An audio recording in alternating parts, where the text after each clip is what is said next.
Hello students, आज हम देखेंगे स्टैंडर्ड 11 के चैप्टर 4 का टॉपिक नंबर 4.5 सदिशों का वियोजन।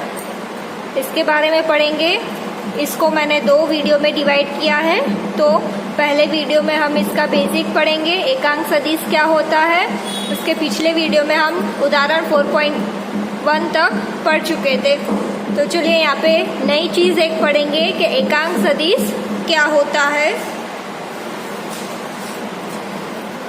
चलिए सबसे पहले तो आपको ये पता होना चाहिए कि समान सदिश किसे कहते हैं। तो जो भी सदिशों का परिमाण और दिशा समान होती है उसको कहेंगे हम समान सदिश। जैसे कि यहाँ एग्जाम्पल दिखाया है, ये दो लाइनें हैं, दोनों का परिमाण समान है। परिमाण मतलब कि यहाँ लंबाई से है, दोनों की लंबाई समान है और एक ही दिशा में है, तो इसको हम कहेंगे कि समान सदिश है। इसी तरह ये है, दोनों नीचे की तरफ है, मतलब कि एक ही दिशा में है, दोनों का परिमाण भी समान है, तो इसको भी हम कहेंगे समान सदिश। क्लियर है।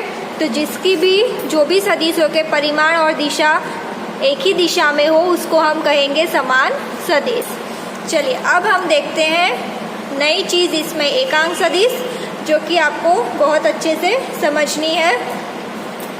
एकांक सदिश को बोलते हैं यूनिट वेक्टर। चलिए, एकांक सदिश वह सदिश होता है जिसका परिमाण 1 हो तथा जो किसी विशेष दिशा के अनुदिश हो।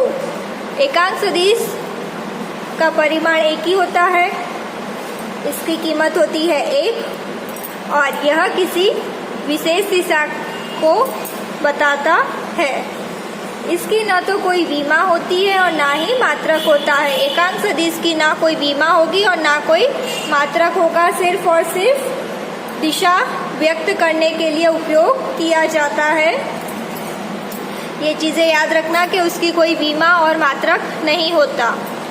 यह कैप लगा के दर्शाते हैं। कैप मतलब कि आप जो भी लेटर लिखो उसके ऊपर ऐसे कैप बना देनी है, इसको कैप बोलते हैं। ये जो साइन आप लोग देख रहे हो इसको बोलते हैं कैप। तो एकांक सदिश को हमेशा ये कैप लगा के ही दर्शाते हैं। जैसे मैंने सूत्र लिखा है, यहाँ पे मैंने n लिया है, तो n कैप लगाया, मतलब कि एकांक सदिश है। अब इसका सूत्र क्या बनेगा, a सदिश a का परिमाण, सदिश a अपॉन a का परिमाण। ठीक है, यहाँ पे दिशा परिमाण दोनों होगी और यहाँ पे परिमाण। ये कैसे निकालते हैं ये भी हम आगे सीखेंगे। तो सूत्र क्या होता है एकांक सदिश का, n cap is equal to a सदिश अपॉन a का परिमाण। यहाँ तक क्लियर हो गया। अब हमें देखना है कि आयतीय निर्देशांक निकाय में सदिश को कैसे दर्शाते हैं। तो हम यहाँ पे 3 अक्ष लेते हैं। हमें पता है 3 अक्ष होती है x, y, z। तो x, y, z 3 अक्ष ली है और x के लिए हम एकांक सदिश में i कैप का उपयोग करते हैं, y के लिए j कैप का उपयोग करते हैं और z के लिए k कैप का उपयोग करते हैं। ठीक है, तो ये आपको याद रखना है कि सदिशों में हम x के लिए i कैप, y के लिए j कैप, z के लिए k कैप का उपयोग करते हैं और तीनों के परिमाण की कीमत होगी 1, क्योंकि ये एकांक सदिश है तो तीनों की कीमत होगी 1। ये चीज़ याद रखनी है। अब कहीं पे भी x हो तो उसके साथ एकांक सदिश क्या लगेगा, i, या कहीं पे z हो तो उसके साथ एकांक सदिश लगेगा k। तो ये चीज़ याद रखनी है, x, y, z की जगह नहीं, x, y, z के साथ i, j, k लगता है। ये एकांक सदिश एक दूसरे के लंबवत होते हैं। अगर आप चित्र भी बनाते हो ऐसे करके x, y, z, तो ये तीनों एक दूसरे के लंबवत हुए, तो एकांक सदिश एक दूसरे के लंबवत है, वो हमें पता है। तो i, j, k भी लंबवत ही होंगे। चलिए अब मान लेते हैं कि हमारे पास सदिश है a। ठीक है, अब ग्राफी या विधि से उसको किस प्रकार निकालेंगे। तो यहाँ पे मैंने x और y बनाया। अब ये देखिए, ये हो गया मेरे पास a, यहाँ से ये ऐसे और ऐसे ये लाइन बना दी मैंने। अब इसके a के घटक कौन कौन से होंगे, तो इसके a के घटक 2 है। यहाँ से यहाँ तक होगा ax यहाँ से यहाँ तक होगा ए वाई। अगर मैं यहाँ पे b लिखती तो ये होता बी एक्स बी वाई, क्योंकि ये x अक्ष पे है इसलिए ये ए एक्स लिखा है, ये y अक्ष पे है इसलिए मैंने लिखा है ए वाई। क्लियर है। अगर यहाँ पे c होता तो सी एक्स और सी वाई। ये चीज़ समझ में आ गई। तो यहाँ पे मैंने a लिया है तो a के दो घटक है, ए एक्स और ए वाई। अब हमें पता है x के साथ हम i का उपयोग करते हैं, y के साथ j का उपयोग करते हैं। तो a का सूत्र क्या बनेगा? a का सूत्र बनेगा ए एक्स आई प्लस ए वाई जे। ए का सूत्र क्या बना? ए एक्स आई प्लस ए वाई जे। ए के दो घटक है, ए एक्स और ए वाई, और एकांक सदिश की बात हो रही है तो x के साथ हम i लिखेंगे, y के साथ j लिखेंगे। ये चीज़ ध्यान रखनी है, ये पूरी चीज़ नहीं है आप लोगों के लिए। अब देखिए, अगर मेरे पास यहाँ पे थीटा है तो इसका सूत्र क्या बनेगा? Sine theta is equal to सामने की साइड। तो सामने की इसको मैं ए वाई लिख सकती हूँ, क्योंकि ये ए वाई है तो ये भी ए वाई होगा। तो sine theta is equal to A Y, और ये हाइपोटेनियस अपॉन में आएगा ए। तो साइन थीटा क्या बना? Sine theta is equal to A Y upon a. उसी तरह कॉस थीटा क्या होगा? कॉस थीटा मतलब पास वाली साइड, पास वाली है ए एक्स तो ऊपर आएगा ए एक्स, और हाइपोटेनियस क्या है? ए, तो नीचे आएगा ए। तो यहाँ से मुझे ए वाई क्या मिला? ए साइन थीटा, और यहाँ से ए एक्स क्या मिला? ए कॉस थीटा।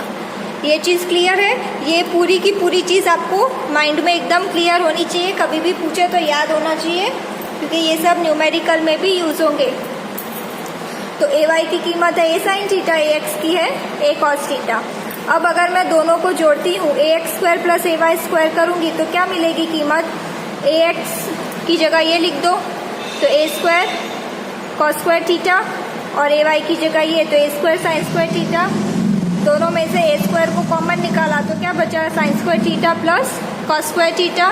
इसकी कीमत 1 होती है मैथ्स के हिसाब से, तो बचा क्या? ए स्क्वायर। ये स्क्वायर को इधर ले लो तो क्या हो जाएगा? Square root. तो यहाँ देखिए हमें ए का परिमाण कितना मिला? A x square square root A x square plus A Y square. यही कीमत इस सूत्र से ढूंढ के हमें ये एकांक सदिश में यहाँ पे लिखनी है। क्लियर है? ये कैसे ढूंढना है वो हमने देखा अभी। ये जो ए का परिमाण है वो इस सूत्र से ढूंढना है। A is equal to square root A x square plus A Y square. अब देखिए यहाँ पे अगर इन दोनों को मैं डिवाइड करती हूँ ए वाई अपॉन ए एक्स, ये हमें परिमाण तो मिल गया। अब ये सदिश की बात हो रही है तो हमें यहाँ दिशा भी ज्ञात करनी होगी कि कौन सी दिशा में होगा।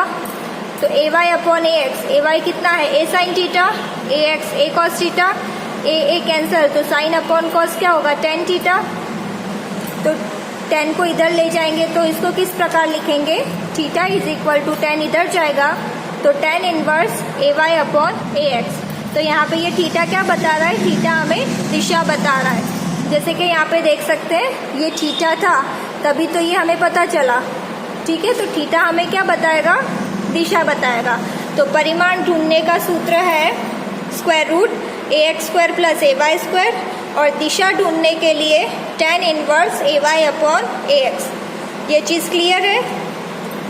ये सारी चीज़ें कैसे आ रही है वो आपको एकदम क्लियर होनी चाहिए, बहुत ही इम्पोर्टेंट है। एक ये सूत्र ध्यान रखना है, आई जे के कैप की कीमत होती है 1। ए का परिमाण ढूंढना हो तो स्क्वायर रूट ए एक्स स्क्वायर प्लस ए वाई स्क्वायर, और दिशा ढूंढनी हो तो theta is equal to 10 inverse A Y upon A X. Clear?